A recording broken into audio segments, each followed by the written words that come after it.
Miscellaneous का part होता है, जो स्टार्टर्स होते हैं, कनेक्टर्स होते हैं, आपका मैच द कॉलम हो गया, क्लोज टेस्ट का मोर प्रैक्टिस, कॉम्प्रिहेंशन का more practice. So these are the certain things which will be left, है ना. तो ये चीजें, ये जो मिसलेनियस टॉपिक्स आपके होंगे, this will be done by different faculty.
हाँ जी, क्यों इंजीनियर क्यों पूछ रहे थे?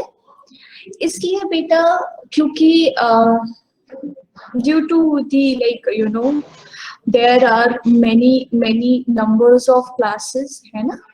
तो जो दूसरे फैकल्टी है, ये मतलब he is very good in the reading skill and vocabulary part.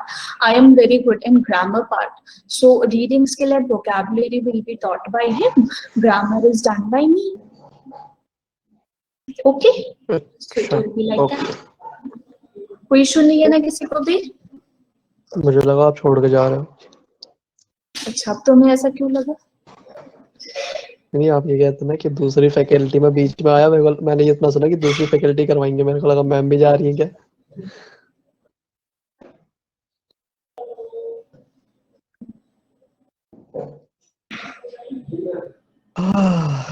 So difficult English. ये कहाँ से बीच में आ गया so difficult English? Find errors if anyway. सब कोई बोल दो एक बार कि कोई दिक्कत नहीं है मुझे.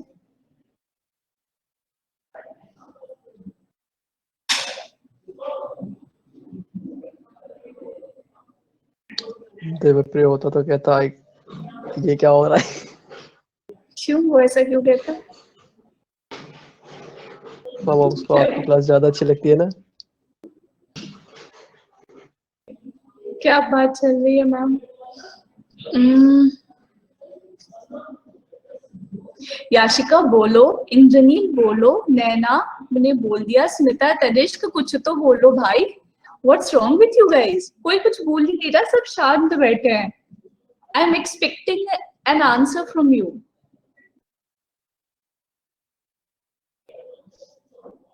अभी भी नहीं कर रहे यार. मेरी आवाज नहीं जा रही क्या? हाँ, फिर ठीक है. अनमोल मैंने ये बोला कि grammar part will be completed this week, and जो भी थोड़ा बहुत बच जाएगा that we will do in the next week. And उसके बाद जो आपका रीडिंग का जो थोड़ा बहुत पार्ट रह जाएगा, जो मिसलेनियस पोर्शन रह जाएगा, that will be done by a different faculty. That is what I conveyed a message to all of you, है ना, कि फर्दर इसमें कोई प्रॉब्लम ना रह जाए. ठीक है, चलो. अब इन सेंटेंसेस को देखो और कोई गलती लगती है तो बताओ.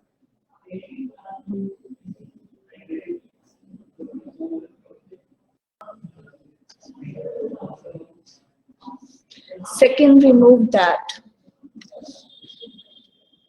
Removed. First is no error. Okay.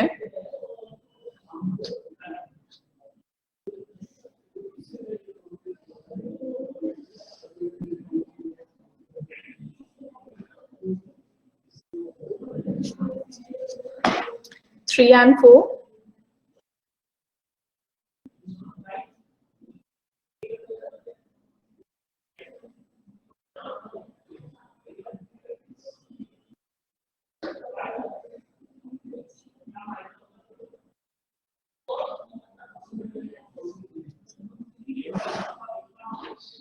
बताओ 3 and 4. थर्ड में until, फोर्थ में unless.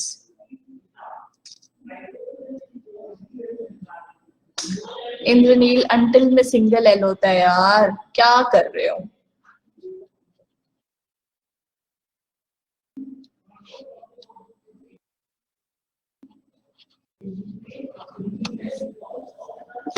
और जवाब बिल्कुल सही है, ठीक है. All the answers are absolutely correct, ठीक है. यहाँ पर देखो, तुम सब जानते हो कि until और unless ऐसा वर्ड है जिसके साथ आप कभी भी नो नॉट नेवर यूज नहीं करते हो, ठीक है. जिसके साथ आप कभी भी नो नॉट नेवर यूज नहीं करते हो. So it will be unless he does not, हटा दिया, solves the problem, I'll stay with him. In the second one, that or where, relative pronoun और relative adverb कभी भी साथ में नहीं आता, इस वजह से भी omitted that here, ठीक है. अब क्या है कि until जो होता है वो टाइम बेस्ड सिचुएशन के लिए यूज किया जाता है, टाइम बेस्ड सिचुएशन के लिए यूज किया जाता है. और अनलेस जो होता है वो सिचुएशन बेस्ड सिचुएशन के लिए यूज किया जाता है, ठीक है. सिचुएशन बेस्ड के लिए यूज किया जाता है. अब यहाँ पर लिखा हुआ है कि the light turns green, no one will move, ठीक है. तो अगेन यहाँ पर जो है वो टाइम बेस्ड सिचुएशन डिफाइन हो रहा है ना. टर्न्स ग्रीन अगर हम बात कर रहे हैं तो यहाँ पर हम लोग until यूज कर रहे हैं, and this is situation based thing, तो हम लोग यहाँ पर unless यूज कर रहे हैं. This is the only concept between until and unless, and this used to come in the examination, ठीक है. उसके बाद आता है बेटा डाउट एंड डाउटफुल. देख लो, अगर नहीं समझ आता है तो लेट यू नो. वैसे मुझे पता है तुम लोग कर ही लोगे इसको भी.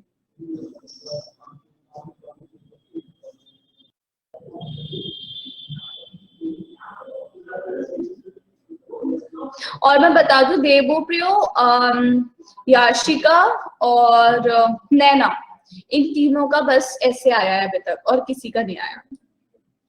Very bad. मेरा मेरा मेरा हाँ दीपक, लेकिन तुम्हें मैं इस बैच में काउंट नहीं करती ना, तुम 12 से 2 वाले बैच के. मतलब शिफ्ट क्या चेंज हुई? पत्ता ही काट दिया आपने तो मेरा. इस बैच से तुम्हारा पत्ता कट चुका है.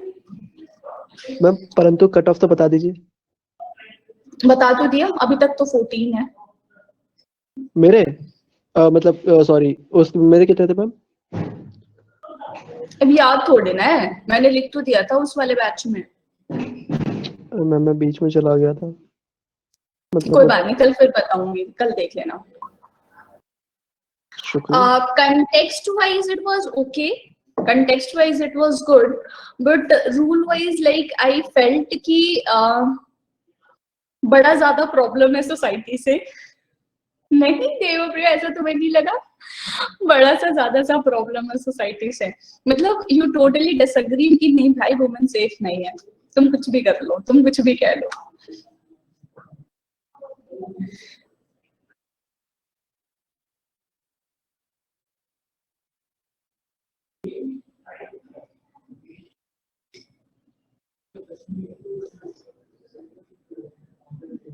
हाँ करेक्ट, दैट इज, बट ठीक है, that was your perspective, but you should, मतलब आई फील कि एक्सट्रीम में नहीं जाना चाहिए. बाकी ऑल गुड है ना, कोई मुझे वैसा कुछ ऐसा एरर नजर नहीं आया, बट होता है ना वो एक्सट्रीम चला जाता है कभी कभी, वो नहीं जाना चाहिए. बस that's what I want to convey, है ना. नाउ ये वाला कर लिया सबने सॉल्व, डाउट एंड डाउटफुल. बताओ.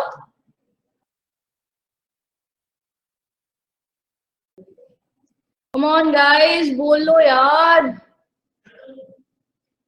इतनी शांति है ना कि मैं पागल हो जाऊंगी यहाँ पे.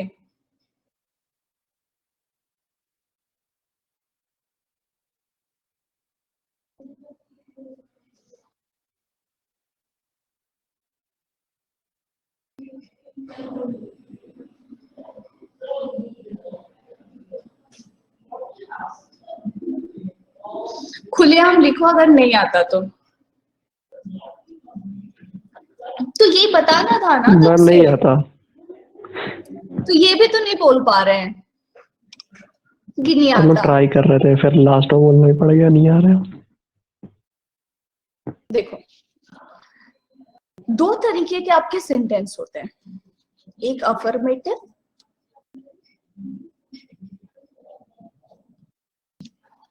और दूसरा जो होता है इसको हम कहते हैं नेगेटिव। ठीक है, जो अफर्मेटिव सेंटेंसेस है ना, अगर वहां पर आपका डाउट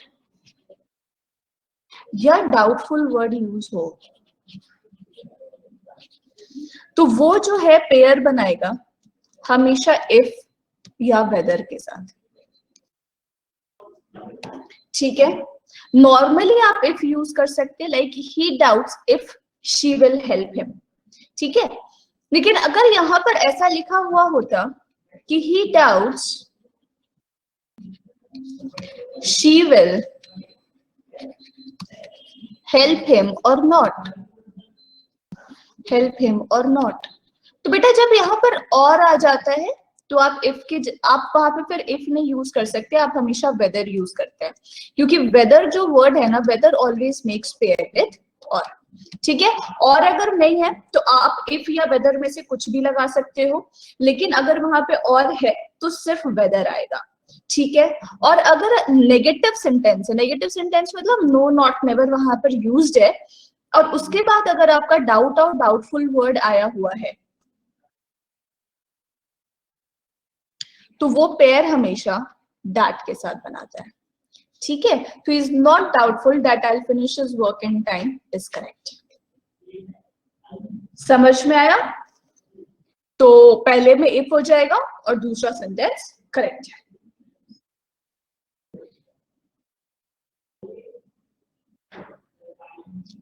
द सेम वाला कंसेप्ट हम लोगों ने प्रोनाउन में भी पढ़ रखा है।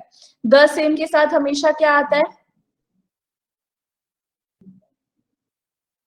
बताओ? द सेम के साथ हमेशा क्या आता है? द सेम के साथ हमेशा डैट आता है। तो this is the same car that I wanted. यहाँ पे द सेम कंपैरिजन के लिए यूज किया जा रहा है, तो कंपैरिजन में आप एज लगाते हैं तो सेकंड सेंटेंस जो है वो बिल्कुल करेक्ट है। ठीक है, ये आपका पेयर वाला वर्ड आ गया। जैसे यहाँ पे लिखा है I have no other option but to get a job, is this sentence correct?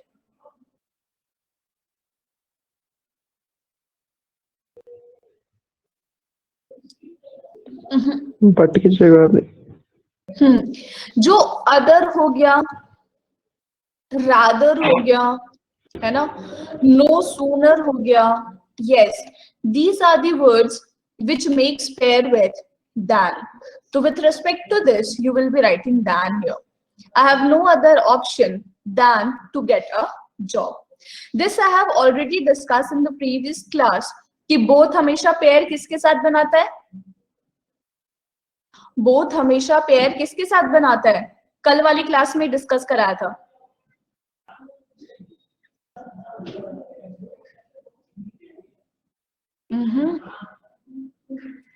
Both always make pair with,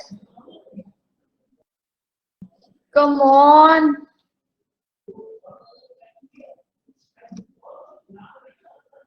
कुछ तो बोलो, बोल दो, याद नहीं है, लिख दो। Not remember.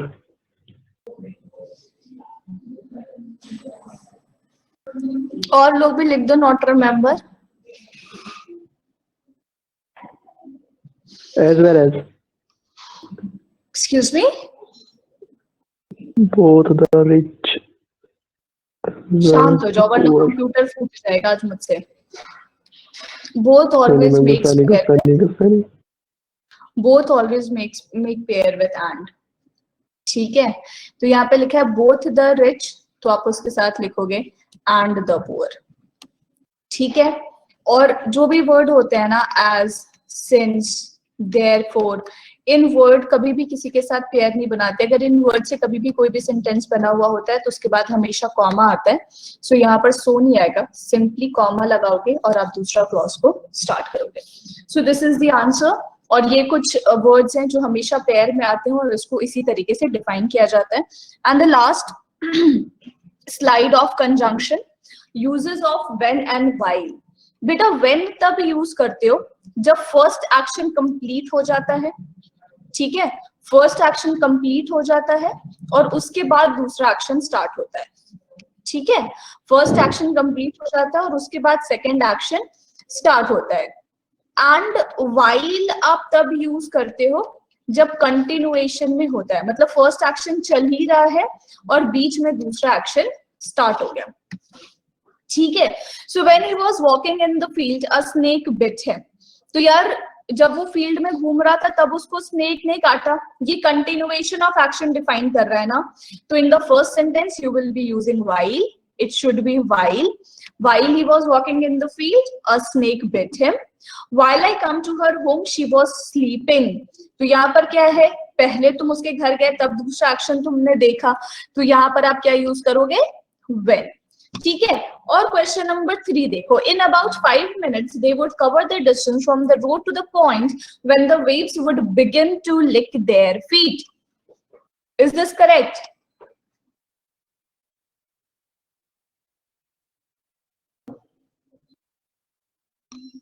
Is this correct? बाकियों को क्या लगता है? समझ गई मैं कि तुम यस कहना चाह रहे हो।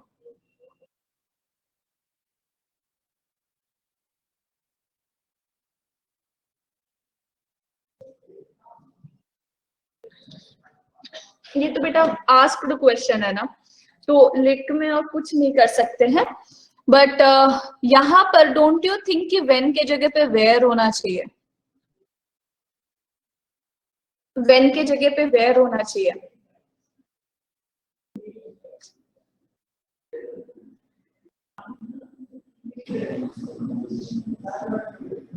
बोलो।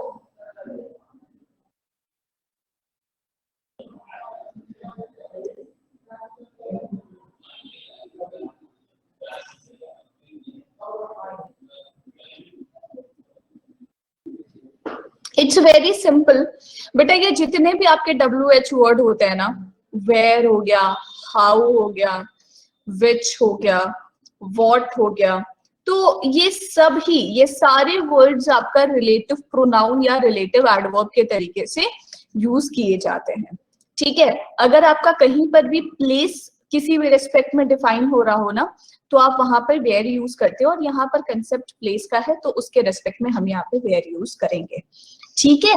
सो ये हो गया तुम्हारा कंजंक्शन खत्म। ये जो कुछ पेयर वर्ड्स मैंने बताए थे उसकी लिस्ट ये तुम्हारी बनी हुई है, इसको जरा एक बार पढ़ लेना कि तुम लोग आगे इसको समझ सको, है ना। ये जो तुम्हारे पेयर वर्ड्स हैं इसको जरा सा पढ़ लेना, ये फर्दर तुम्हारे काम आएगा, ओके।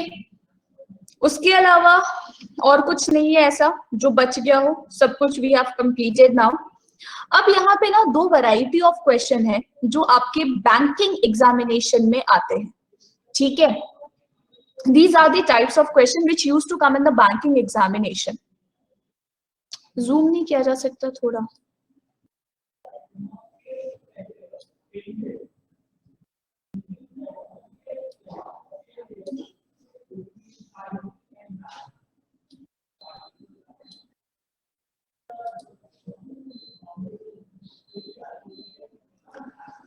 I don't know, मैं एक बार बुला के लाती हूँ, क्या पता वो लोग कर दें, है ना। मैम यहाँ जहाँ पे प्लस का साइन बन रहा है ना, इधर ये बेटा उससे तो हमारा वो जूम होगा ना। हाँ ये जूम होगा ना।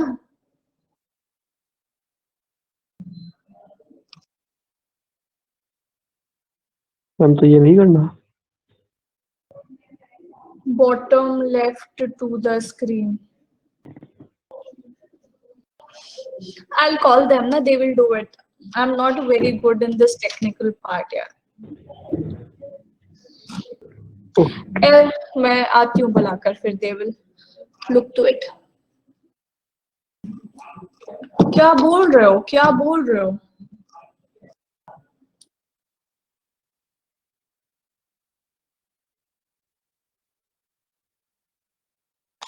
एक बात बताओ, कैमरा हटा देने से तो दिख रहा है ना?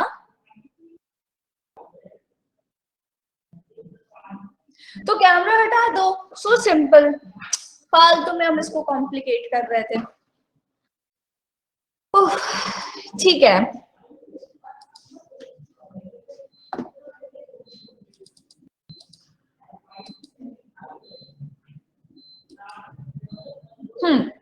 अब इसको जरा सा पढ़ो। ये जो तुम्हारे सामने आया ना, देखो इसमें ना दो सेंटेंसेस है। Question sentence number 1, sentence number 2। Sentence number 1 is early one morning and sentence number 2 is the fever left me as suddenly and mysteriously as it has come. अब देखो तुम्हारे पास 5 ऑप्शन है, ठीक है?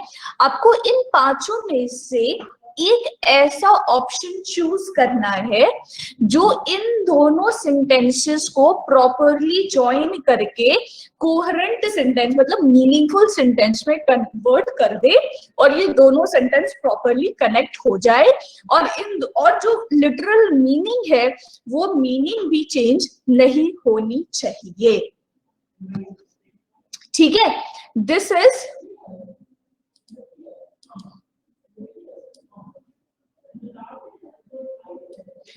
the thing they are asking for, है ना? Are given which are grammatically correct and meaningful. Connect them by choosing a word given below the statement in the best possible way without changing the intended meaning. Okay, choose the best possible word as your answer accordingly from the option to form a correct and coherent sentences. ठीक है? अब जरा इसको connect करो। First का B. Indranil, what do you mean by this word moreover? Moreover का मतलब क्या होता है?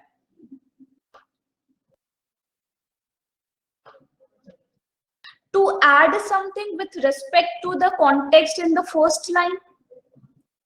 फर्स्ट लाइन में जो कॉन्टेक्स्ट है उसमें अगर हम लोग कुछ ऐड करते हैं तो उसको हम लोग मोर ओवर कहते हैं, है ना? बेटा अर्ली वन मॉर्निंग, मॉर्निंग के बारे में तो कुछ ऐड हम कर ही नहीं रहे, है ना? मॉर्निंग के बारे में तो हम कुछ अलग से ऐड कर ही नहीं रहे, है ना? नॉनदलेस का मतलब होता है इन स्पाइट ऑफ।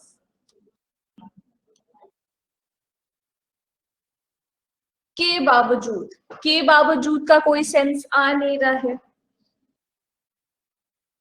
ईदर और का कोई सेंस आ नहीं रहा है। अब देखो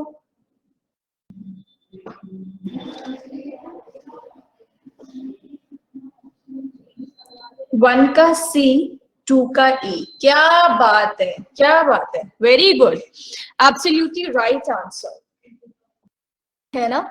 1 का सी होगा। However, early one morning, however, the fever left me as suddenly as mysteriously as it has come. ठीक है? तो यहाँ पर however जो है वो more appropriate आंसर है, ठीक है?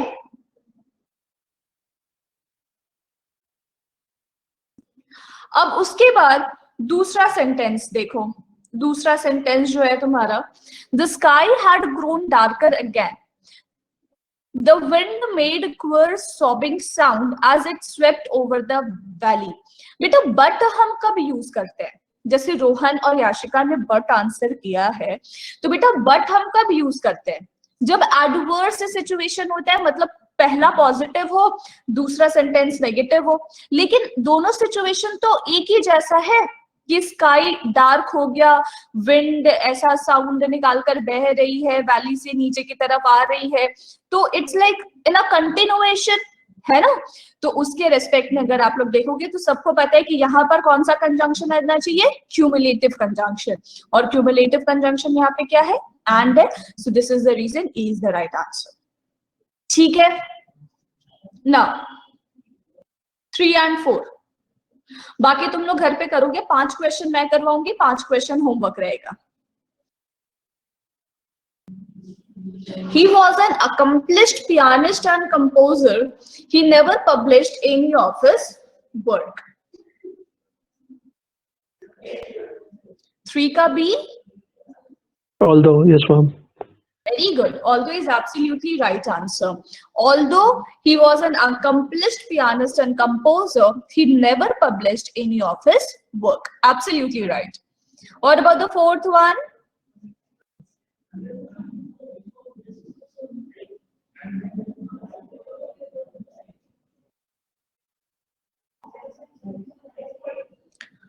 Copper is not yet universally employed. 4 का C. Moreover, copper is not yet universally employed, price being the governing factor in its employment. Moreover, the conducting quality of the iron used for telegraphic purposes has of late years been very greatly improved. Very good, very good. तो यहाँ पर 4 का C is absolutely right. Add on information है, ठीक है, इस वजह से we'll go with option number C. ठीक है, last question, question number 5.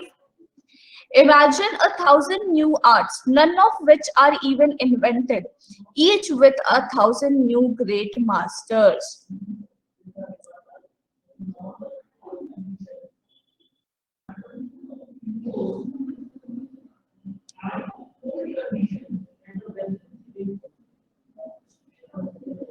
Five का C.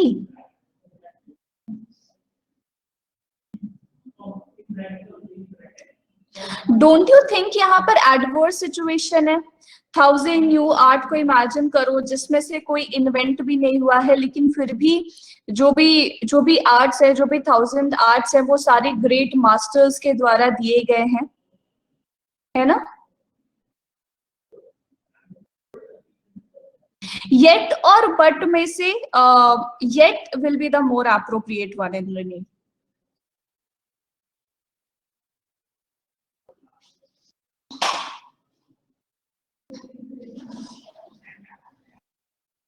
हाँ,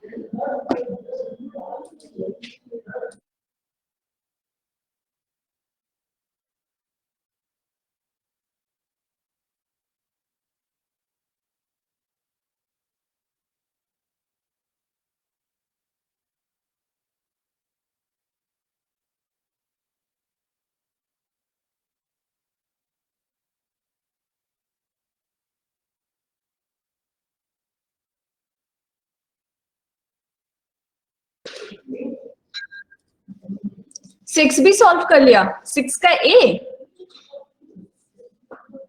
क्या बात है. All change is a miracle to contemplate. Still, it is a miracle which is taking place every instant. What do you mean by this word contemplate? पहले तो ये बताओ. What do you mean by this word contemplate?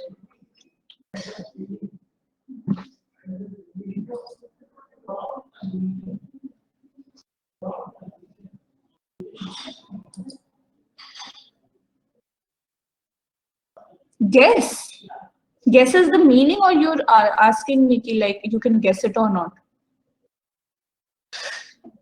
Taking into consideration.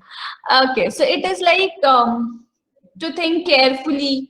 किसी चीज के बारे में बड़े ध्यान से सोचना, या पॉसिबिलिटी किसी चीज के होने की, है ना? Understanding deeply, that is the actual meaning of this word. ठीक है. सो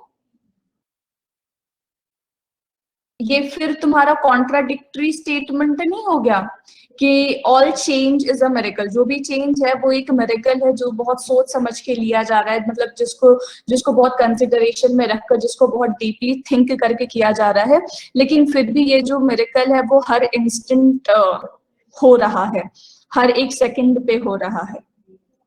तो don't you think but will be the more appropriate here?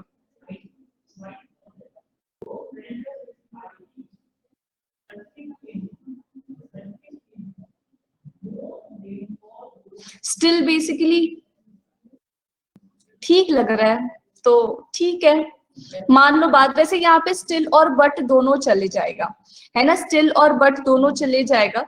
तो वैसे आंसर जो अकॉर्डिंगली दिया हुआ था that was but according to me as well still and but both are correct, so it's okay, you can go with it, but since the answer was but you will have to consider it as well कि हाँ भाई but he जाएगा, ठीक है।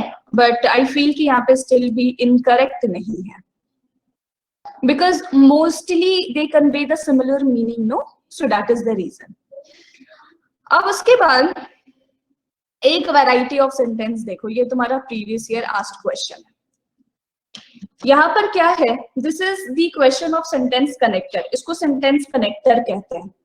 इसमें क्या है कि तुम्हारे पास एक वर्ड दिया हुआ है व्हाइल, ठीक है, उस पे बेस्ड, और नीचे आपके उस पे बेस्ड नहीं, नीचे आपके पास 4 सेंटेंसेस हैं। आपसे ये पूछा जा रहा है कि कौन सा सेंटेंसेस इस व्हाइल वर्ड से आपस में कनेक्ट किया जा सकता है, ठीक है। बेटा इसको जब भी आप एग्जामिनेशन में सॉल्व करते हो ना, so the best way to solve this question is through option, है ना। सबसे अच्छा तरीका है कि इसको ऑप्शन से सॉल्व करो। जैसे यहाँ पर ए बी है तो ए और बी चेक कर लो सही है कि नहीं। अगर तुम्हें लगता है कि ए और बी सही है देन सिंपली ए और बी का और ए एंड डी है तो फिर ए एंड डी चेक करो। अगर ये भी सही लगता है तो go with option number D. अगर लगता है कि ए और बी सही नहीं है तो जो ऑप्शन में पेयर्स बनाए हुए हैं सिर्फ उन पेयर को फोकस करके इसको आपस में ज्वाइन करने की कोशिश करो, ठीक है। तो this is what is the method we use to follow for the sentence connector वाला क्वेश्चन। And this is like one word is given and 4 sentences are there. You need to identify कि कौन सा 2 sentences उस particular word से connect हो सकता है, बताओ।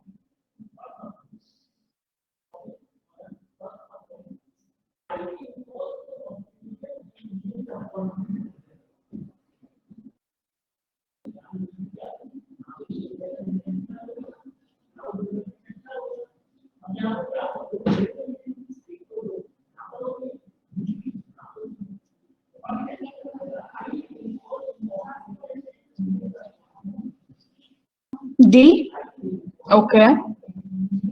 Indranil also saying D.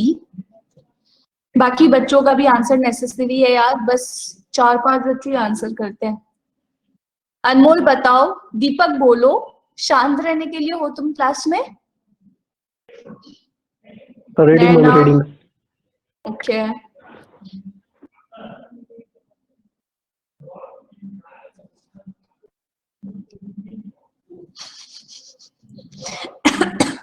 क्या हो गया इंद्रनील, क्या हो गया? Go with Indranil.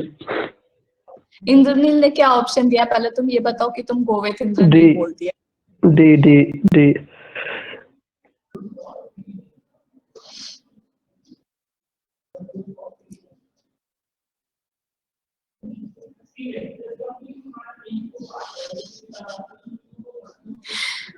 I understood. Okay. So नैना, रोहन, स्मिता, तनिष, याशिका बताओ यार, कोई तो बताओ। सबको डी लग रहा है? पढ़ने की जरूरत है?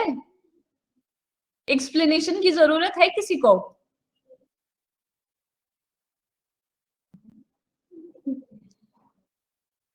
अनमोल को है तो पढ़ना ही पड़ेगा। बेटा वाइल जो वर्ड होता है ना, जब वो कनेक्टर के तरीके से यूज होता है तो वाइल आपस में पॉजिटिव नेगेटिव सेंटेंस को कनेक्ट करता है, ठीक है अनमोल। तो उस रेस्पेक्ट में हम लोग इसको सॉल्व करेंगे।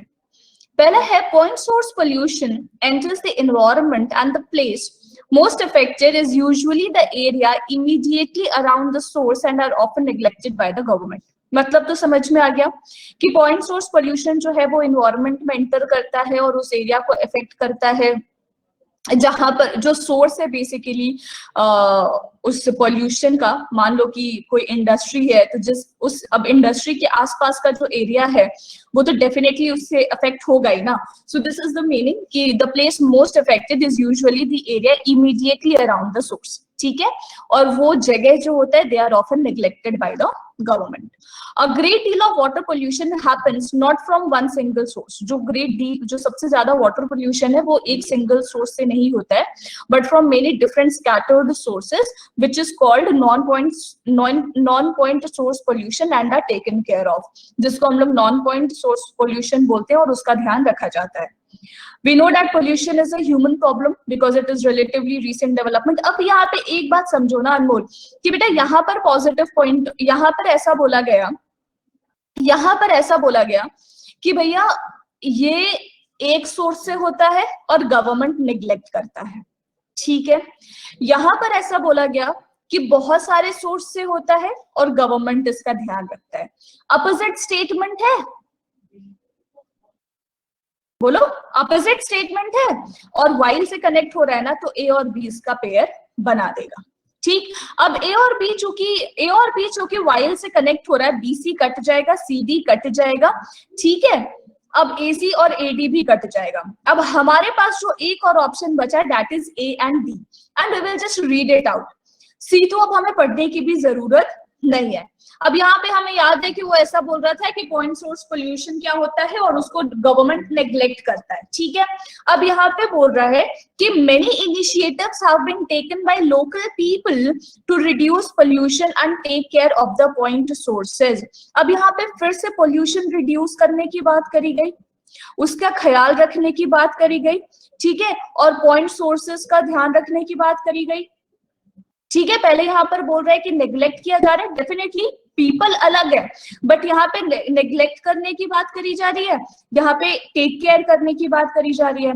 अगेन अपोजिट स्टेटमेंट आ रहा है, तो ए और डी भी पेयर बनाएगा, and with respect to this option number D will be the correct choice.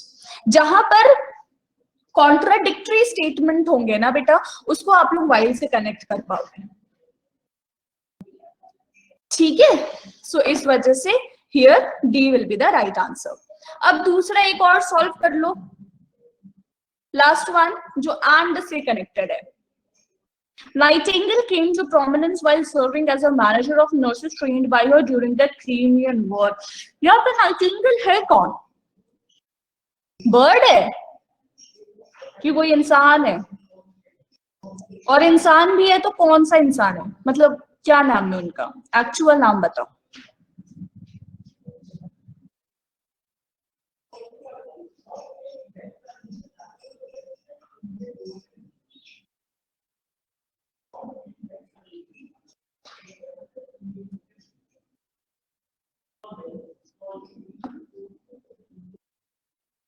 Yes, very good. Absolutely.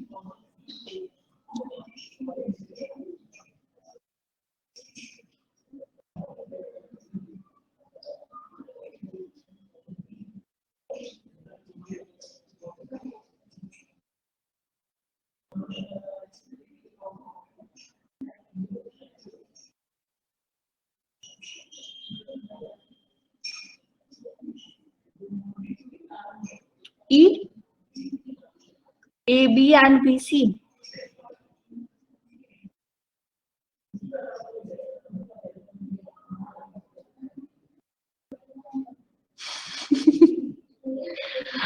अच्छा,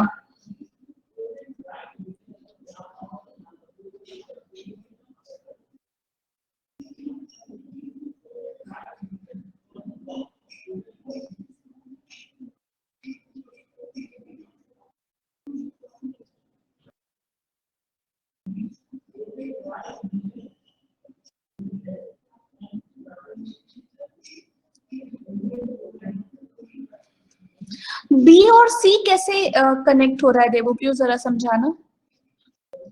आज तो वो जॉइंट भी हेडफोन से है, कैसे समझाएगा.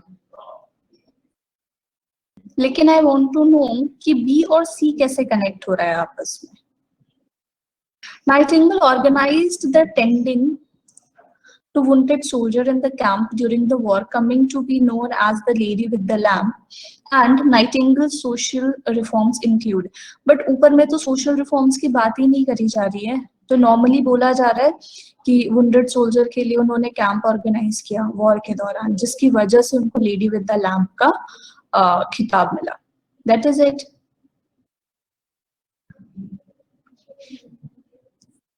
एक्चुअली मुझे तो ऐसा लगता है कि सी और डी डेफिनेटली, एंड का तो मतलब ही यही होता है ना, कोई रिलेशन ही नहीं है ना बी और सी का आपस में। लेकिन देखो सी और डी आपस में कनेक्ट हो रहा है कि नाइटिंगेल का जो सोशल रिफॉर्म है वो इंक्लूड करता है हेल्थ केयर इंप्रूव करने का for all section of British society, advocating better hunger relief in India, and Nightingale helped to abolish prostitution laws that were over harsh to women. C और D is basically getting connected here, है ना, कि वो यहाँ पे उनके social reform के बारे में ही बात की जा रही है, ये भी तुम्हारे सोशल रिफॉर्म का ही पार्ट है, तो सी और डी यहाँ पर कनेक्ट हो रहा है। तो एक तो पेयर तुम्हारा सी और डी का बन गया, ठीक है। अब सी और डी मैंने बनाया तो एक है तुम्हारा ए और सी, तो ये भी जरा मैं चेक कर लूं, अभी मैंने चेक नहीं किया है ना, एक minute. Nightingale came to prominence while serving as a manager of nurses trained by her during the Crimean War. And Nightingale ए और सी भी आपस में कनेक्ट हो रहा है। देखो अनमोल, ए और बी भी आपस में कनेक्ट हो रहा है, लेकिन हमारे पास ना नन ऑफ दीज ऑप्शन में नहीं है, ना ही हमारे पास ए बी, ए सी और सी डी ऑप्शन में है, ठीक है। लेकिन सी डी और ए सी आपस में कनेक्ट हो रहा है, तो with respect to the option given, है ना, with respect to the option given, तो बेटा सिर्फ ए बी है ना, ए सी और सी डी तो मिसिंग है ना फिर वहां पर, है ना। तो with respect to the option given here also you will go with option number D. Most appropriate option will be this option number D, क्योंकि ए और सी भी एंड से कनेक्ट हो जाएगा, सी और डी भी एंड से कनेक्ट हो जाएगा, ए और बी भी एंड से कनेक्ट हो जाएगा। लेकिन ये है कि ये हमारे ऑप्शन में नहीं है साथ में मेंशन किया हुआ, और हमारे पास दो पॉसिबल आंसर ऑलरेडी है, तो will go with this one and D will be the appropriate one with respect to the option given. ऐसा नहीं बोलूंगी कि मोस्ट अप्रोप्रिएट यही है, लेकिन जो ऑप्शन गिवन है उसके according will go with D. बेटा देखो, बोल रहा है कि Nightingale came to prominence while serving as a manager of nurses trained by her during the Crimean war. Nightingale बहुत प्रख्यात हुई जब वो मैनेजर की तरह सर्व कर रही थी क्रीमियन वॉर में और नर्सेस को ट्रेन कर रही थी, ठीक है। तो यहाँ पर ये बता रहा है ना कि वो प्रोमिनेंस में कैसे आई, ठीक है। और यहाँ पर देखो, यहाँ पर उनको as a manager of nurses बताया गया है, यहाँ पे हेल्थ केयर को इम्प्रूवमेंट करने की बात करी गई है, और यहाँ पे प्रख्यात वो हुई, और यहाँ पर सोशल रिफॉर्म्स की भी बात करी गई है।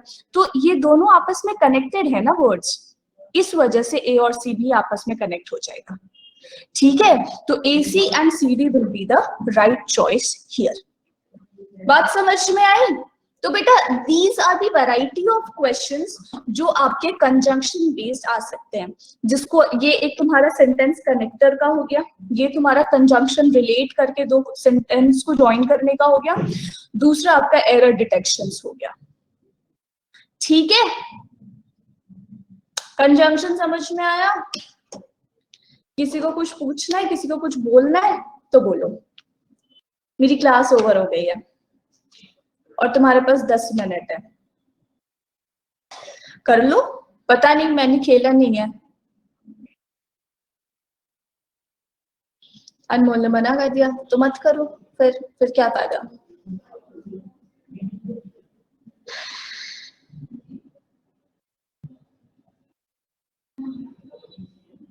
पबजी तो बैन हो गया, अब कैसे खेलोगे PUBG? Yeah, we are done for the day.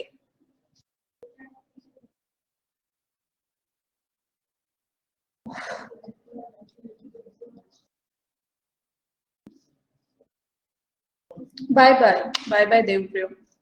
अब ना यहाँ पर एक चीज तुम लोग ध्यान में रखो, अब मेरी बात सुनो। एक ऐसा है, रुक जाओ 2 मिनट रुको, मैं तुम्हें एक और बात बता देती हूँ।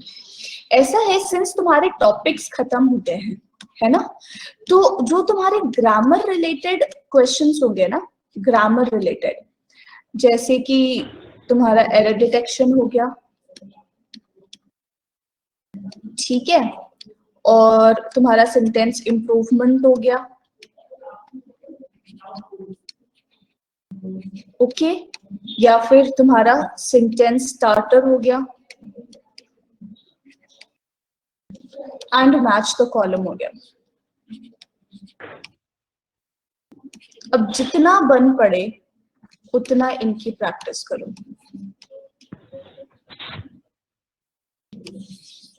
जितना बन पड़े उतना इनकी प्रैक्टिस करो। ओके, जितना प्रैक्टिस करोगे उतना तुम्हारे स्किल्स जो है वो इम्प्रूव होंगे, है ना। चलो फिर आज की क्लास यहीं तक रखते हैं। Bye bye, Yes, ma'am. Take care guys. Thank you, ma'am. Welcome.